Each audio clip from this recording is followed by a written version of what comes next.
Iniulat na isang source na binalaan umano ng isang Chinese military general ang Communist Party laban sa binabalak nito na salakayin ang Taiwan at pinaplanong sapilitang pag-agaw sa Ayungin Shoal mula sa pagkokontrol ng gobyerno ng Pilipinas.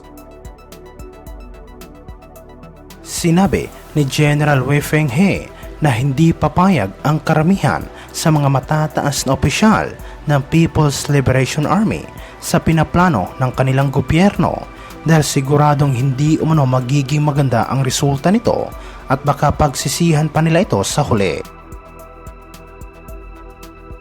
Sekreto umanong binalaan na nasabing general ang mga miyembro ng Communist Party na hindi sila susunod sa anumang utos na salakayin ang Taiwan o Pilipinas at sinabi na handa umanong mag-aklas ang mga opisyal ng People's Liberation Army.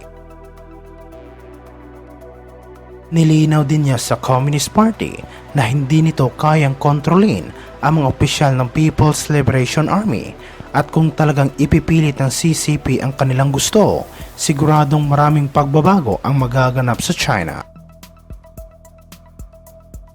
Iniulat ito matapos sinabi ni Armed Forces of the Philippines Chief General Romeo Bronner na sinalubong ng isang barko ng China ang mga barko ng Pilipinas at Estados Unidos habang nagsasagawa ang mga ito ng Joint Maritime Patrol sa West Philippine Sea. Ayon sa hepe ng Sandatahang Lakas, 2 Philippine at isang US vessel ang magkasamang nagpatrolya 30 nautical miles mula sa Malampaya Gasfield Facility sa hilagang bahagi ng Palawan nang biglang namataan nila ang isang Chinese vessel.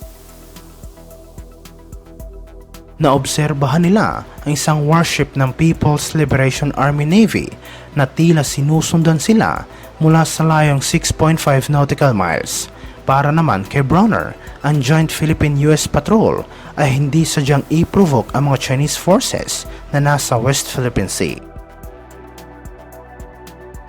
Sinabi niya na ang kanilang objective ay upang matiyak ng Armed Forces of the Philippines ay mayroong interoperability sa US military, mapahusay ang kanilang kakayahan upang epektibong i-promote ang tinatawag na rules-based international order sa West Philippine Sea.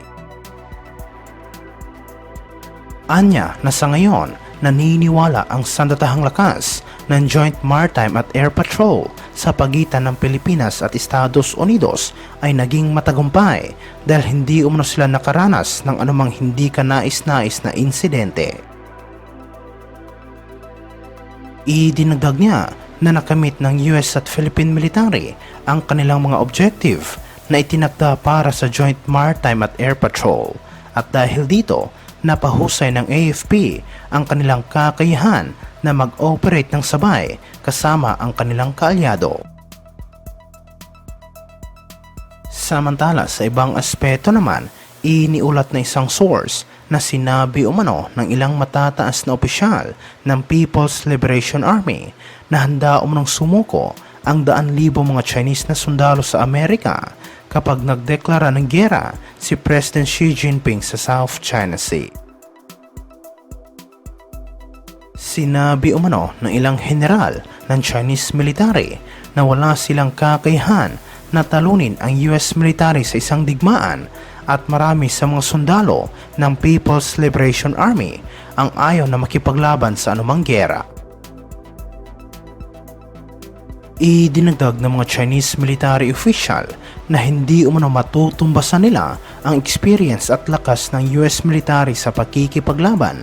at kung ikukumpara sa People's Liberation Army, hindi pa nila kailanman napatunayan ang kanilang kakayahan. Sinabi naman ng ilang eksperto na malinaw umunong nagdadalawang isip ang mga Chinese military official na isabak sa giyera ang kanilang mga sundalo dahil alam nila na walang experience ang People's Liberation Army sa isang tunay na digmaan.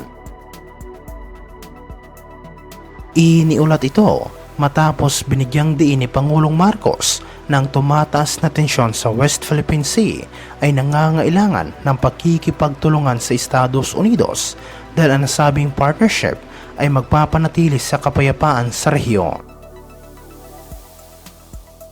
Anya ng Estados Unidos ay ang tanging pinakamatagal at pinakatradisyonal na kaalyado at iyon ay nasa iba't ibang anyo na tumagal ng higit sa 100 taon at magsisilbi umano itong reminder na ang Pilipinas lamang ang natatanging treaty partner ng Washington sa rehiyon.